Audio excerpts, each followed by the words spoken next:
Praise the lord. హల్లెలూయా. సర్వోన్నతుడైన యేసుక్రీస్తు నామములో మీకు అందరికీ మా హృదయపూర్వక వందనాలు తెలియజేస్తూ ఉన్నాను. అభిషేక స్వరం అనే మా కార్యక్రమం నాకు మరొకసారి మిమ్మల్ని అందరినీ ప్రేమపూర్వకంగా ఆహ్వానిస్తూ ఉన్నాను.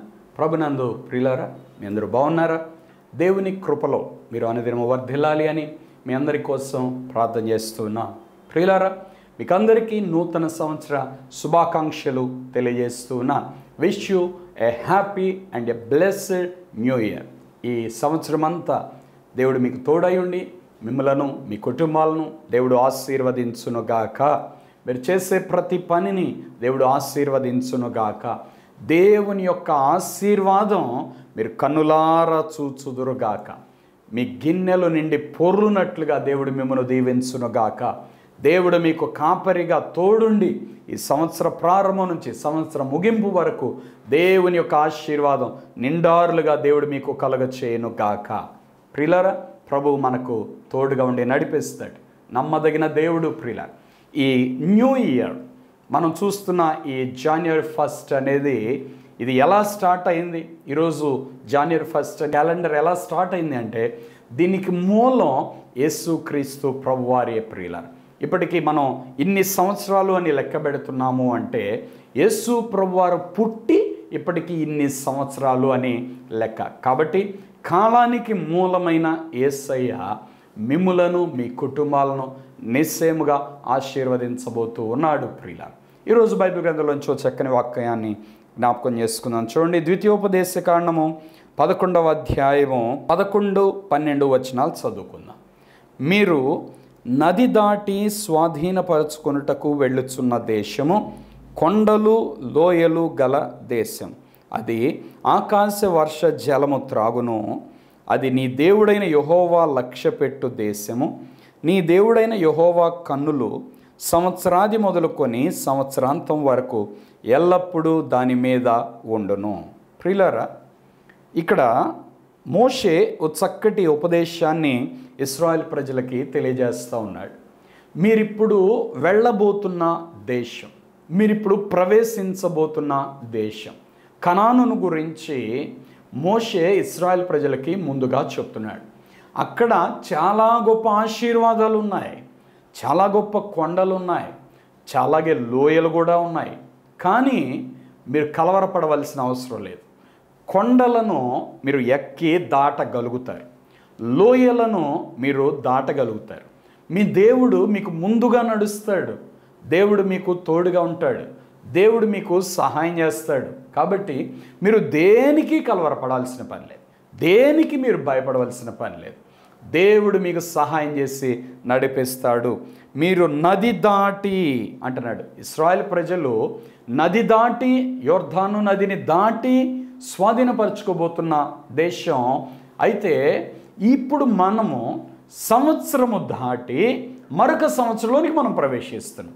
ఇప్పుడు పాత సంవత్సరం వెళ్ళిపోయింది, క్రొత్త సంవత్సరంలోనికి మనం ప్రవేశించినాం. ప్రియులారా, కాబట్టి ఇప్పుడు మనం కూడా కాలములో ఒక సంవత్సరం దాటి ఇంకో సంవత్సరంలోనికి మనం ప్రవేశిస్తూ ఉన్నాం. మనం కూడా దాటిన అనుభవములో ఉన్నాం. ప్రియులారా, తర్వాత స్వాధీనపరచుకొనుటకు వెళ్ళుచున్న దేశం.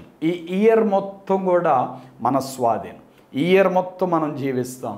ఈ ఇయర్ అంతట్లో దేవుని కృపను మనం పొందుకుంటాం. ప్రియులారా, మనం ఒకసారి ఆలోచిస్తే గతించిన కాలం అంతటిలో చాలామంది మనతో ప్రయాణం ప్రారంభించిన వారు రాలేకపోయారు. కానీ ఇప్పుడు మనం క్షేమంగా ఈ సంవత్సరాన్ని దాటి మరొక సంవత్సరంలోనికి మనం ప్రవేశిస్తూ ఉన్నాం. ప్రియులారా, అంటే దాని అర్థం ఏంటి అంటే దేవుని కృప మనకు తోడుగా ఉన్నది. దేవుడు మనకు సహాయం చేస్తూ ఉన్నాడు. దేవుడు మనకు ఆయుష్ను పెంచుతూ ఉన్నాడు. ఎందుకంటే దేవుడు ఏదో కార్యం నీ ద్వారా జరగాలి అని దేవుడు ఏదో సంకల్పించి ఉన్నాడు. కాబట్టి మనము దేవుని సంకల్పానికి, దేవుని చిత్తానికి మనం అప్పగించుకొని సాగినట్లయితే మన ఈ జీవిత ప్రయాణంలో మనము సాగి వెళుతున్న ఈ అనుభవంలో స్వాధీనపరచుకోబోతున్న దేశం ఆశీర్వాదకరముగా మారబోతుంది. అంటే స్వాధీనపరచుకోబోతున్న ఈ సంవత్సరం, నూతన సంవత్సరం అంతా కూడా మనకు ఆశీర్వాదకరంగా మార్చాలి అని దేవుడు కోరుతూ ఉన్నాడు. ప్రియులారా, ఇక్కడ ఒక మాట అంటాడు, కొండలు లోయలు కలిగిన దేశం అంటది. కొండలు అంటే ఎత్తైనవి, లోయలు అంటే లోతైనవి. లోతైనవి దేనికి గుర్తు అంటే లోతైన బాధలకి. కొండలు దేనికంటే ఎత్తైనవి, గొప్ప సంతోషం కలిగించే అనుభవాలకు అవి గుర్తుగా ఉన్నాయి ప్రియులారా. మన జీవితంలో గొప్ప సంతోషం కలిగిన, గొప్ప బాధ కలిగిన మారని దేవుడు మనకు తోడున్నాడు. ఆయన ఎత్తుకొని నడిపిస్తాడు. ఇప్పుడు విమానంలో ఎక్కామనుకోండి, ఆకాశంలో అలా విమానం వెళ్ళిపోతూ ఉంటుంది. క్రింద కొండలు కనబడతాయి, సముద్రాలు కనబడతాయి, లోయలు కనబడతాయి, ఎత్తైన ఇళ్ళు కనబడతాయి, చెట్లు కనబడతాయి, అడవులు కనబడతాయి, ఇవన్నీ కనబడతాయి. కానీ ఏది కూడా ఈ విమానం దగ్గరికి రాలేదు ప్రియులారా. ఎందుకంటే ఈ విమానం పైన ఎగురుకుంటా వెళ్ళేదన్నమాట. అలాగే మన జీవిత ప్రయాణం అంతటిలో కూడా దేవుడు మనకు తోడయుండి నడిపిస్తూ ఉన్నప్పుడు మన విమానంలో ఉన్నట్టు లెక్క ప్రియులారా. దేవుడు మనల్ని అలాగే ఎత్తుకొని మనల్ని తీసుకొని వెళ్తా ఉన్నాడు. ఇప్పుడు క్రింద ఎన్ని ఉంటే మనకెందుకు, ఎన్ని పోతే మనకెందుకు? అవి మనల్ని తాకలేవు, అవి మన దగ్గరకు రాలేవు. మనం మాత్రం ఎక్కడున్నామంటే దేవుని చేతిలో సురక్షితంగా క్షేమంగా మన జీవిత దినములన్నిట సాగిపోతూ వెళుతున్నాం ప్రియులారా. మనం చెప్పుకోవాల్సిన ఒక మాట ఏంటంటే, యెహోవా నా కాపరి, యెహోవా నా కాపరి, దేవుడు నా కాపరి, నాకు లేమి కలగదు అని మనం చెప్పగలిగినప్పుడు ఆ మాట చెప్పండి, దేవుడు మీకు సంవత్సరం అంతా కాపరిగా ఉంటాడు. ఈ సంవత్సరం అసలు నీ కొరత అనేది నువ్వు కన్నులను చూడనే చూడు, అసలు నీకు కొరత అనేది రానివ్వడు దేవుడు. దావీదు అంటాడు, యెహోవా నా కాపరి, నాకు లేమి కలగదు. ఎంత మంచి మాట ప్రియులారా. దేవుడు నీకు కాపరిగా ఉండి నడిపిస్తే నీ జీవితంలో లేమి అనేది కనబడదు. ఈ సంవత్సరం అంతటిలో దేవుడు లేమి అనేది నీ కంటికి కనబడకుండా ఒక సమృద్ధిని దేవుడు నీకు దయచేయునుగాక. ప్రియులారా, మనము దేవుని హస్తములో ఉన్నాం, దీన్ని మనం మర్చిపోకూడదు. దేవుడు తోడుగా ఉన్నాడు అంటే దేవుడు మనల్ని ఎత్తుకొని నడిపిస్తూ ఉన్నాడు అని మనం అర్థం చేసుకోవాలి. ప్రతి దినం మనం ఏం చేయాలంటే ఉదయాన్నే ప్రార్థనతో ప్రారంభించాలి, సాయంత్రం ప్రార్థనతోనే దినాన్ని ముగించాలి. అప్పుడు ఆ దినమంతా కూడా మనం దేవుని రెక్కల నీడలో సురక్షితంగా ఉన్నట్టేనండి. దేవుడు మనల్ని అలా ఎత్తి పట్టుకొని నడిపించినట్టే ప్రియులారా. ఆయన చెయ్యి మనకు తోడుగా ఉండి మన మీద ఆయన భద్రపరిచినట్టే ప్రియులారా. కాబట్టి ప్రియులారా, దేవుడు మనకు తోడుగా ఉండి నడిపిస్తూ ఉన్నప్పుడు మనము దేనికి కలవరపడవలసిన పని లేదు, దేని గురించి మనం దిగులు పడవలసిన పని లేదు. మీరు ఈ మాట జ్ఞాపకం చేసుకోండి. మీరు దేవుని చేతిలో ఉన్నప్పుడు మీరు ఎత్తుకొని నడిపించబడుతున్నారు. లోకము జీవిత ప్రయాణంలో అనేకమైనవి వస్తూ ఉంటాయి, పోతూ ఉంటాయి. ఇప్పుడు విమానం వల్ల వెళుతుంది అనుకోండి, ఇప్పుడు కొండ కనబడింది అనుకో, కొండ కనబడిందని పైన ఉన్న విమానం ఆగదండి, అది పోతానే ఉంటుంది, ఈ కొండ దాటి వెళ్ళిపోతానే ఉంటుంది. అంతే మన జీవిత ప్రయాణంలో ఈ రాబోతున్న సంవత్సరం అంతటిలో దేవుని చేతిలో మీరు ప్రయాణం చేయండి. మీరు వెళుతూ ఉండగా అన్నీ మీ కింద అలా దాటి వెళ్ళిపోతూ ఉంటాయి. మీరు అన్నిటినీ జయించుకుంటూ వెళ్తారు. ఏది మిమ్మల్ని జయించలేదు, మీరు మాత్రం అన్నిటినీ దాటి వెళ్ళిపోతారు ప్రియులారా. దేవుడు మీకు అలాంటి శక్తిని ఇస్తాడు, బలాన్ని ఇస్తాడు ప్రియులారా. తర్వాత ఇక్కడ చెప్తున్న ఒక మాట ఏంటంటే, అది ఆకాశ వర్ష జలము త్రాగును. ఒక అద్భుతమైన మాట. ఈ ల్యాండ్ ఎలాంటిది అంటే ఆకాశం వైపు చూసి ఆయన ఇచ్చే ఆ వర్ష జలాన్ని త్రాగి తన దప్పికను తీర్చుకుంటూ ఉంటుంది. అలాగే ప్రియులారా, రాబోతున్న సంవత్సరం అంతటిలో మీరు చేయవలసిన పని ఏంటి అంటే, మీరు ప్రతి దాని కొరకు దేవుని వైపు చూడండి. నీకు దప్పిక కలిగినప్పుడెల్లా, కష్టం కలిగినప్పుడెల్లా, బాధ కలిగినప్పుడెల్లా మీరు దేవుని వైపు చూడండి. ప్రభువా నాకు సహాయం చేయి ప్రభువా అని అడగండి. ఆయన ఒక వర్షాన్ని కురిపిస్తాడు. అది దీవెనకరమైన వర్షం, దీవెనల వర్షం, షవర్స్ ఆఫ్ బ్లెస్సింగ్ అన్నమాట. ఇక ఎన్ని ఆశీర్వాదపు జల్లులు నీ మీద కురుస్తాయో, అన్లిమిటెడ్గా మన దేవుడు మనల్ని దీవించే దేవుడు ప్రియులారా. ఏదో ఒకసారి ఇచ్చి నిన్నగా ఇచ్చాను రేపు రాపో అనే దేవుడు కాదండి. దేవుడు మనకి కంటిన్యూస్గా నువ్వు ప్రతి క్షణం దేవుణ్ణి అడుగు, ప్రతి నిమిషము దేవుణ్ణి అడుగు. దేవుడు నీ కొరకు దీవెనకరమైన వర్షాన్ని కృమ్మరించే దేవుడే ప్రియులారా. కాబట్టి ఆయన మన కొరకు చేసే కార్యాలు మనం చూచున్నట్లు ప్రతి విషయాన్ని దేవుని దగ్గరికి తీసుకెళ్ళి దేవునికి అప్పగించగలిగితే దేవుడు చేసే కార్యాన్ని మనం చూడగలుగుతాం. బైబిల్ ఒక మాట ఉంది, నీ భారము నువ్వు మోయొద్దు. నిన్ను మోయమని ఎవరు చెప్పారు చెప్పు? నిన్ను నువ్వు నలిగిపోమని ఎవరు చెప్పారు? నీ భారము యెహోవా మీద మోపుమో, ఆయనే నిన్ను ఆదుకొను. అంటే నీ బరువంతా తీసేసి నీకు రెస్ట్ ఇచ్చి నెమ్మదిని సమాధానాన్ని ఇస్తానని దేవుడు చెప్తుంటే నీ భారం నువ్వెందుకు మోయటం చెప్పు? కాబట్టి మన భారమంతా దేవుని మీద మోపేవారుగా మనం ఉండాలి. మనము సాగిపోయేవారుగా మనం ఉండాలి. ఆకాశం వైపు చూసేవారుగా ఉండాలి. ప్రార్థన చేసేవారుగా ఉండాలి. అలాగే దేవుడు కృమ్మరించే ఆ వర్షపు జలాన్ని త్రాగేవారుగా మనం ఉండాలి. ఇక్కడ దేవుని యొక్క వాక్యంలో రాయబడుతున్న మాట చూడండి. ద్వితీయోపదేశకాండం 11వ అధ్యాయం 12వ వచనం, అది ఆకాశ వర్ష జలము త్రాగును. ఇది ఆకాశం నుండి వచ్చే ఆ వర్ష జలాన్ని త్రాగుతుంది. ఇక దానికి దప్పిక అనేది ఉండదు. ఎన్నడూ ఎండిపోదు ఆ నేల. ఆ నేల ఎప్పుడు కూడా తడిగానే ఉంటుంది. అక్కడ మొలిచే ప్రతి చెట్టు పచ్చగానే ఉంటుంది. ప్రియులారా, ఇక్కడ నేల మన హృదయానికి గుర్తు, చెట్టు మన జీవితానికి గుర్తు. ప్రియులారా, మన హృదయం సంతోషంగా ఉంటేనే మనం ఆరోగ్యంగా ఉంటాం, బాగుంటాం. ప్రియులారా, మన హృదయం కానీ బాధతో ఉంటే మనకి ఎన్నున్నా కూడా మన జీవితం అంతా అదో రకంగా ఉండిపోతూ ఉంటుంది. ప్రియులారా, దేవుని వైపు చూస్తే ఏ వ్యక్తి ఎన్నడూ సిగ్గుపడాడండి. దేవుని సన్నిధిలో ప్రార్థనలో కనిపెట్టిన ఏ వ్యక్తి ఎన్నడూ దాన్ని పొందుకోకుండా పోలేదు. ఈ రాబోతున్న సంవత్సరం అంతటిలో ప్రియులారా, మీ ప్రతి అవసరతను దేవుని యొద్దకు తీసుకురండి. మీ ప్రతి కష్టాన్ని దేవుని దగ్గర తీసుకురండి. ప్రార్థన మీ ఆయుధం అవ్వాలి. ప్రియులారా, ఒక సామెత ఏదో ఒకటి విన్నాను, ప్రార్థన మీ ఆయుధం అయితే విజయం నీ వెన్నంటి వస్తుందట.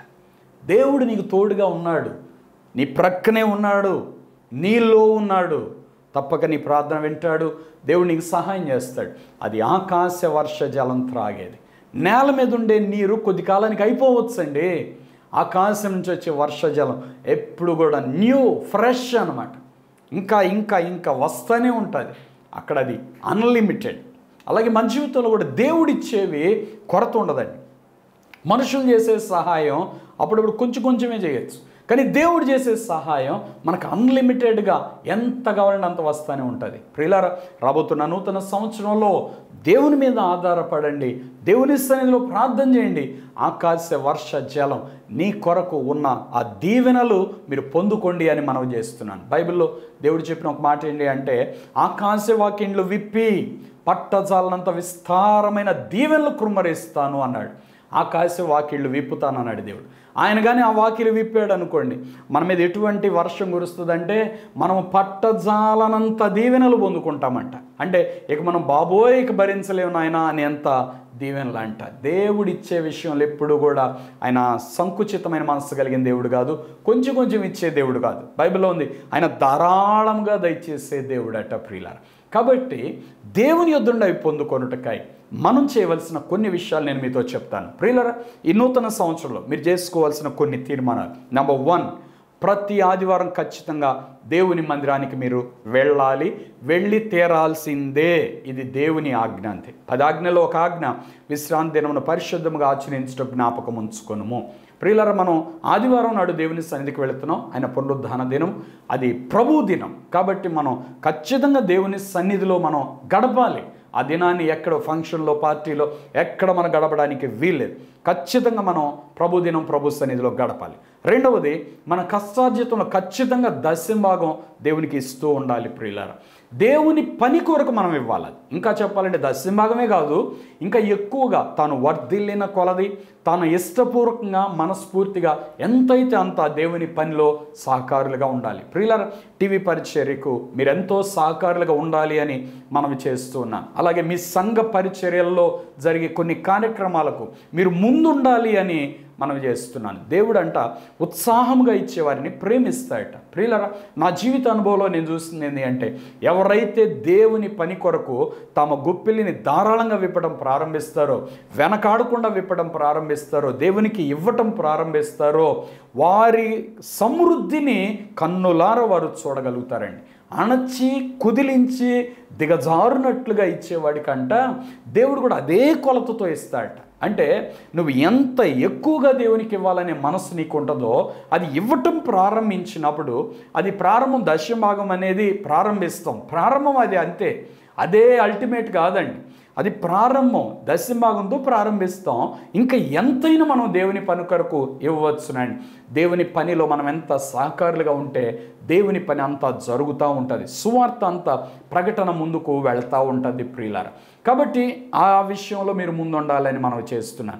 ఇయుడి అప్పుడు మీకు ఇవ్వబడును అని దేవుని వాక్యం చెప్తుంది. మరొక మాట చెప్తాను, మీరు దేవునికి ఇచ్చిన ఏ రూపాయి కూడా వ్యర్థం అవ్వదు. దేవుడు ఖచ్చితంగా దాన్ని చూస్తాడు. దేవుడు ఖచ్చితంగా తిరిగి మీకు ఇస్తాడు. దేవునికి ఇచ్చి నష్టపోయిన వాళ్ళు ఎవ్వరు లేరండి. దేవునికి ఇవ్వకుండా మనం కాపాడుకున్నా కూడా అది మన దగ్గర ఉండదు. ఏదో ఒక రీతిలో మనకు అయిపోతుంది. ఏదో ఒక రీతిలో దాని ఖర్చులు దానికి వస్తూనే ఉంటాయి. లేక ఇంట్లో వాడతామో, లేక ఏదోటి కొనుక్కుంటామో, ఏదో ఒకటి అయిపోతాయి. కానీ మంచి దారిలో ఖర్చు పెట్టగలిగినప్పుడు అది మనకు దీవెనకరంగా ఉంటుంది అని మనం చేస్తున్నాం. దేవుని పనిలో విత్తబడే ప్రతి కానుక ఇహమందు పరమందు కూడా దాని యొక్క దీవెన మనం చూడగలుగుతాం. మన జీవితం గురించి దేవుని సింహాసనం దగ్గర లెక్క చెప్పవలసిన దినం ఉంది. ఆ దినము దేవుని యొద్దండి బహుమతి పొందుకునే సమయం కూడా ఉంది. దాన్ని మనం జ్ఞాపకం చేసుకోవాలి. దేవుని యొద్దండి బహుమతి పొందుకున్నట్లుగా మన ప్రార్థనా జీవితం ఉండాలి, మన యథార్థత ఉండాలి, మన పరిశుద్ధ జీవితం ఉండాలి, అలాగే దేవునికి ఇచ్చే అర్పణలు కూడా ఉండాలి. ప్రియుల, అన్నిటికంటే ముఖ్యం మన ప్రార్థనా జీవితం, దేవునితో సహవాసం, పరిశుద్ధ జీవితం, తర్వాతే మన అర్పణలు. దేవుడు కయ్యూనును అతని అర్పణలు లక్ష్య పెట్టానని ఉంటుంది. అంటే దేవుడు కోరే ముందు మన జీవితం ఒక అర్పణగా ఉండాలి. ఈ న్యూ ఇయర్లో దేవునికి మీ జీవితాన్ని సజీవ యాగముగా ఒక అర్పణగా మీరు ఇవ్వాలి అని నేను మనవి చేస్తున్నాను. ఇప్పటివరకు మీకోసం జీవించారుగా, ఇప్పటివరకు మీకు నచ్చినట్టు బ్రతికారుగా, ఇప్పటివరకు మీకు తోచినట్లు చేశారుగా. ఈ నూతన సంవత్సరంలో దయచేసి దేవుని కొరకు జీవించాలని ఒక తీర్మానం చేసుకోండి. దేవుని చిత్తం నేను చేయాలని ఒక తీర్మానం చేసుకోండి. దేవుని బాధ పెట్టకుండా బ్రతకాలి అని ఒక తీర్మానం చేసుకోండి. దేవుడు చెప్పినట్లు నేను చేయాలి అని ఒక తీర్మానం చేసుకోండి. అప్పుడు మీరు దేవుని సంతోషపెట్టేవారుగా ఉంటారు. ప్రియులారా, ప్రతి ఆదివారం దేవుని మందిరానికి వెళ్ళాలి. అలాగే దేవునికి దశమ భాగం ఇచ్చేవారుగా ఉండాలి. మీ సమయంలో, మీ ధనములో, మీ జీవితంలో దేవునికి ఇష్టలుగా శ్రేష్టమైనవి ఇచ్చేవారుగా ఉండాలి.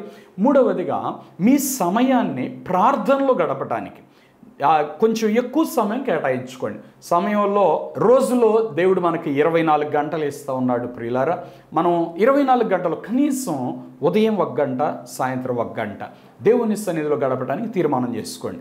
ఈ 2 గంటల్లో మీరేం చేయాలంటే కనీసం ఉదయం 1 అరగంట, సాయంత్రం 1 అరగంట మీరు ప్రార్థన చేయాలి అని మనవి చేస్తున్నాను. అలాగే ఉదయం 1 అరగంట, సాయంత్రం 1 అరగంట మీరు బైబిల్ చదవాలి అని నేను మనవి చేస్తున్నాను. ఈ న్యూ ఇయర్లో ఓ టార్గెట్ పెట్టుకోండి. జనవరి నుంచి డిసెంబర్ వరకు 12 నెలలు 365 రోజులు. ప్రియులారా, రోజులో 1 గంట సేపు సమయం మీరు బైబిల్ రీడింగ్కి కేటాయిస్తే ఇయర్ అయిపోయేటప్పటికి బైబిల్ గ్రంథం మొత్తం ఒకసారి మీరు చదవగలిగిన వారు అవుతారు. ఆదికాండం మొదలు పెట్టుకొని ప్రకటన గ్రంథం వరకు మొత్తం ఒక్కసారి చదివిన వారుగా మీరు ఉంటారు.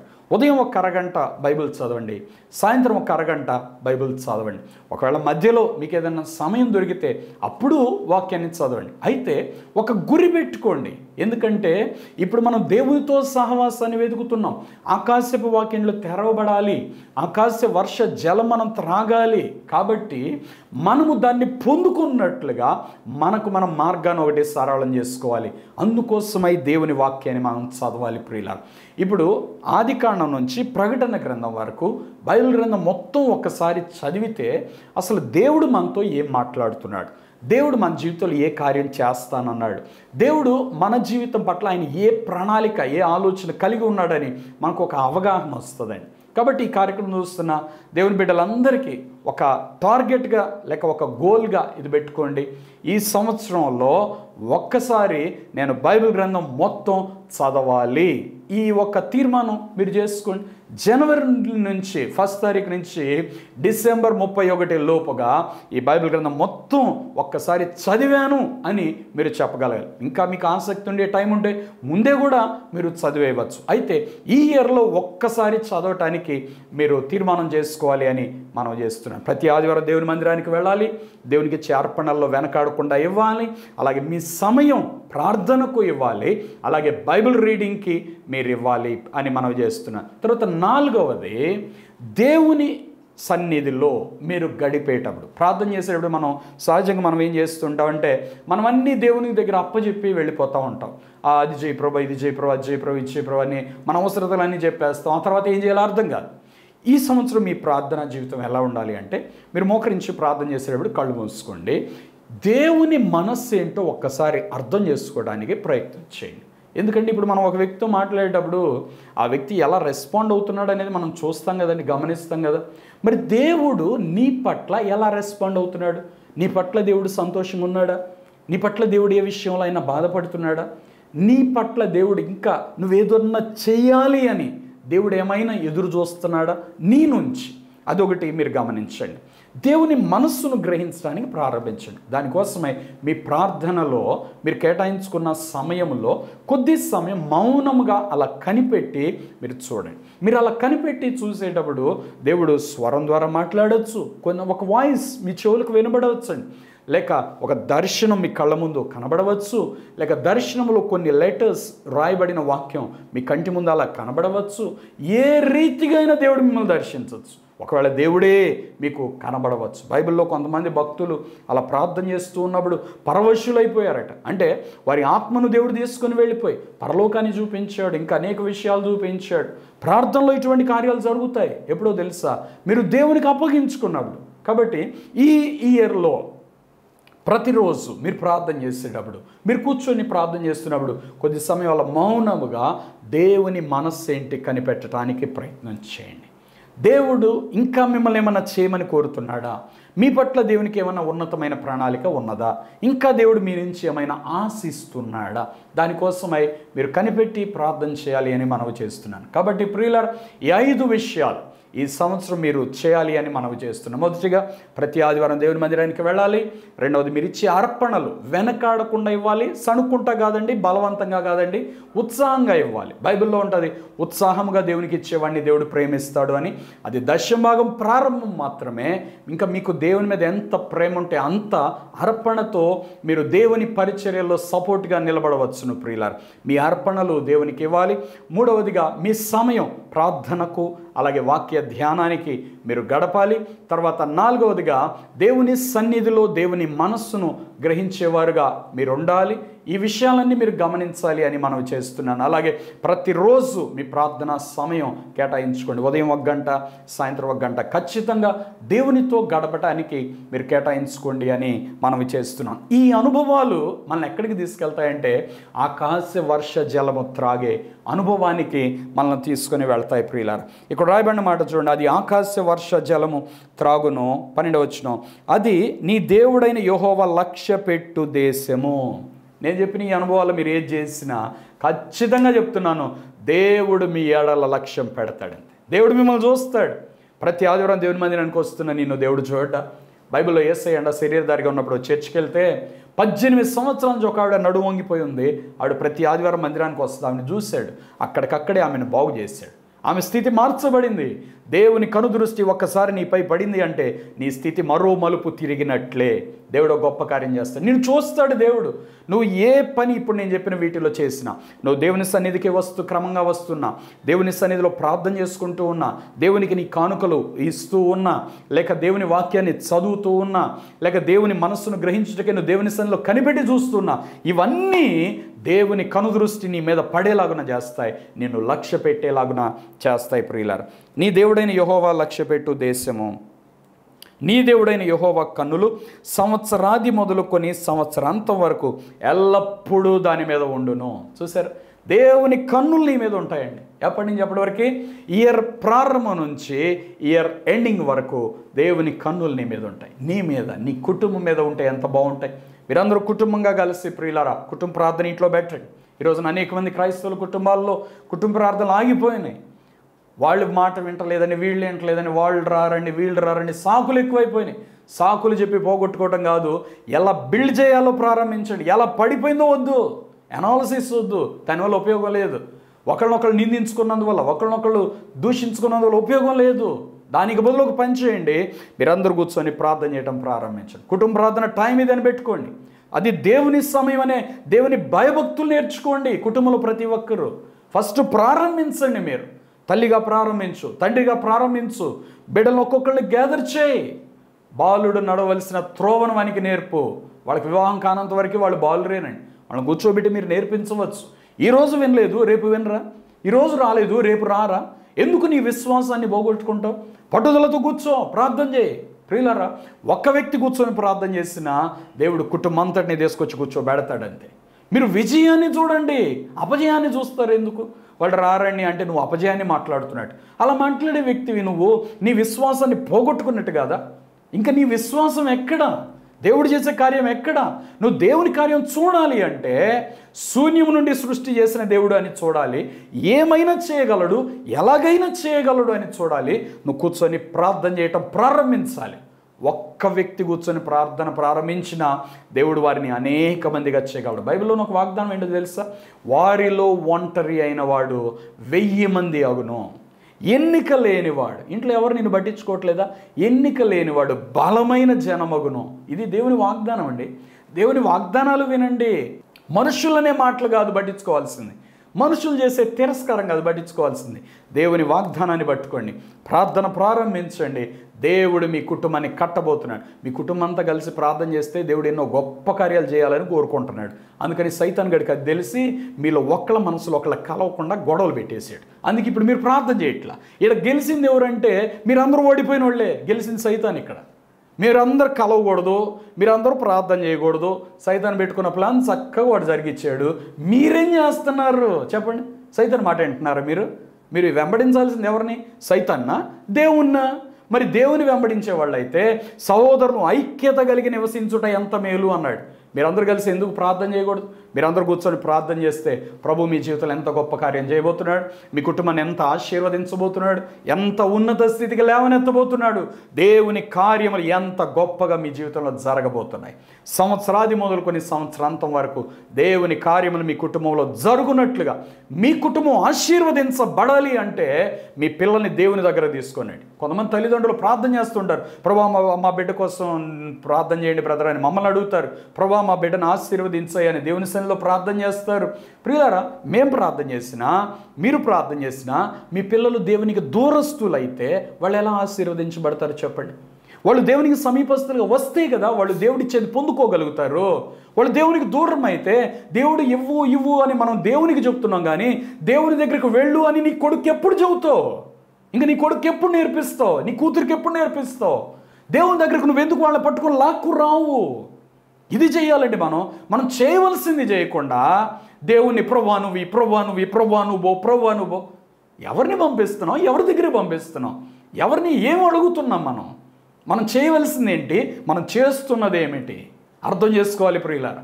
మనము మన పిల్లల్ని దేవుని యొద్దకు తీసుకొని వచ్చినప్పుడు దేవుడు నిశ్చయముగా వారిని ఆశీర్వదిస్తాడు. అబ్రహాము ఆశీర్వాదం ఇస్సాకు వచ్చింది, ఇస్సాకు ఆశీర్వాదం యాకోబుకు వచ్చింది, తరతరాలకు దీవెన వచ్చింది. ఇస్సాకు యాకోబుతో చెప్తాడు, జాగ్రత్త, అబ్రహాం పొందిన ఆశీర్వాదం నువ్వు పొందాలంటే దేవుని విడిచిపెట్టకూడదు, దేవుని యందు భయభక్తులు కలిగి జీవించాలి. నీ వివాహ విషయంలో కూడా జాగ్రత్తగా ఉండాలి. యవనస్తులను హెచ్చరించి దేవుని మార్గంలో నడవాలి, నువ్వు నిలబడాలి. అప్పుడే దేవుని ఆశీర్వాదం నువ్వు చూడగలవు అని మనం చెప్పాలి. అలా మనం చెప్పి కుటుంబందరినీ దేవుని దగ్గరగా నడిపించగలిగితే నిశ్చయముగా దేవుని కార్యాలు చూడబోతున్నాం. ఈ సంవత్సరం ఒక అద్భుతమైన ఆశీర్వాదకరమైన సంవత్సరంగా మన జీవితంలో ఉండబోతుంది. అటువంటి కృప దేవుడు మనందరికీ దయచేయునుగాక. ప్రార్థన చేసుకుందాం. తల్ల వంచి కళ్ళు మూసుకోండి. మీ కొరకు ప్రార్థన చేస్తాను. పరిశుద్ధమైన తండ్రి, ప్రేమ కలిగిన ప్రభువా, మీకు వందనాలు, స్తోత్రాలు. నీ దేవుడైన యెహోవా కన్నులు సంవత్సరాది మొదలుకొని సంవత్సరాంతం వరకు దాని మీద ఉండునని తెలియజేసావు. ఆకాశ వర్షజలం త్రాగుతుందని తెలియజేసావు. మీరు చెప్పిన ప్రతి మాటను బట్టి స్తోత్రాలు. నీ వైపు చూసి నీ యొద్దకు వచ్చి నీ యొద్ద నిలిచి నువ్వు చేసే ప్రతి కార్యం మేము అనుభవించటకు ఈ సంవత్సరం అంతా మీ కృపను మాకు దయచేయమని ప్రార్థన చేస్తున్నాం. ఈ బిడ్డలందరినీ దీవించండి, వారి కుటుంబాలను దీవించండి. మేమందరము నీ సన్నిధిలో గడుపుతూ నూతన తీర్మానాలతో నూతన ఆశీర్వాదములతో ఈ సంవత్సరంలో సంతోషించడం కృపను దయచేయండి. చేరువచ్చిన మా ప్రియులందరికీ సంతోషము, సమాధానం దయచేయండి. బిడ్డలందరికీ మీ దీవెనను దయచేయండి. ఈ సంవత్సరం అంతా మంచి ఆరోగ్యాన్ని దయచేయండి, ఆశీర్వాదాన్ని, అభివృద్ధిని దయచేయండి, సంతోషము, సమాధానం దయచేయండి. ప్రతి దినము కృపా క్షేమములే వెంట వచ్చినట్లుగా సహాయం చేయండి. ఇమ్మానుయేలు దేవుడుగా బిడ్డలకు మీరే తోడుని నడిపించండి. బిడ్డలు నడవలసిన మార్గాన్ని నేర్పించండి, నడిపించండి. మీ ఆశీర్వాదం బిడ్డలందరికీ దయచేయమని యేసు నామములో ప్రార్థిస్తున్నాను తండ్రి, ఆమేన్. ప్రియులారా, మీకు అందరికీ నూతన సంవత్సర శుభాకాంక్షలు. Wish you happy and a blessed and a prosperous new year. God bless you all. God by with you. దేవుడు మనందరిని దీవించునుగాక. దేవుడు మీకు అందరికీ తోడైండునుగాక. ఈ సంవత్సరం గొప్ప కార్యములు మీ కన్నులారా చూచి నోరారా దేవునిని స్తుతించుదురుగాక. ఆమేన్. God bless you. ఈ కార్యక్రమం మీకు దీవెనకరంగా ఉంటే తప్పకుండా ఒక కార్యక్రమాన్ని స్పాన్సర్ చేయండి. దేవుడు మీకు అందరికీ తోడైండునుగాక. ఆమేన్. మీ ప్రేమపూర్వక కానుకలు చెక్ ద్వారా లేక డిడి ద్వారా లేక ఆన్లైన్ ట్రాన్స్ఫర్ ద్వారా మాకు పంపించుటకై మా account number 11589444 296. State bank of India, IFSC code SBIN 002122. అలాగే మీ ప్రేమపూర్వక కానుకలు గూగుల్ పే ద్వారా, ఫోన్ పే ద్వారా, అలాగే పేటిఎం ద్వారా కూడా మాకు పంపించవచ్చును. మీరు మాకు పంపించుటకై మా ఫోన్ నంబర్స్ 9346892569, మరి యొక్క నంబర్ 8886667676. అలాగే మీరు మమ్మల్ని సంప్రదించుటకై మా చిరునామా pastor M. John Wesley, door number 59-3-444, Redla Bazar, పాత గుంటూరు, గుంటూరు. Pin number 522001. మీ ప్రార్థన అవసరతలు మాకు తెలియపరచుటకై మా ఫోన్ నంబర్స్ 8886667676, మరి యొక్క నంబర్ 7075159777.